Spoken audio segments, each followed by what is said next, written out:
I-reveal na namin yung face ni Baby Calix. How to live just like they would. It ain't their business, but they in it. I don't know why.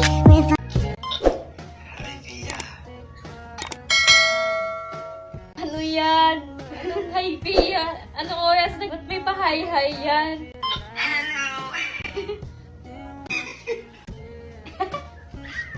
Ba't siya hilig? Hindi ako kinikilig kasi ba't siya biglang mag-hi? Busy ka ba? Anong ginagawa? Busy mo daw ako. May pa-ganyan, ba't may pa-update?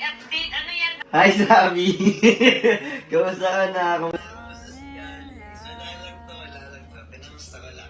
Sobrang convenient talaga gamitin ng bus app. Wait lang, ina-explain ko sa kanila paano gamitin yung bus app.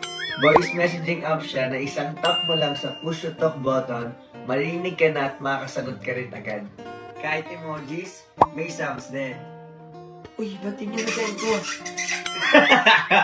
Pero kung busy ka at ayaw mo makareceive agad, may quiet mode sila para hindi ka may istorbo. Pero syempre, marireceive mo pa rin yung voice message nila at may translator yung bus. O diba?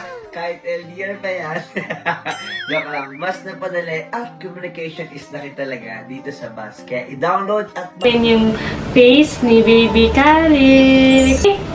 2, 1.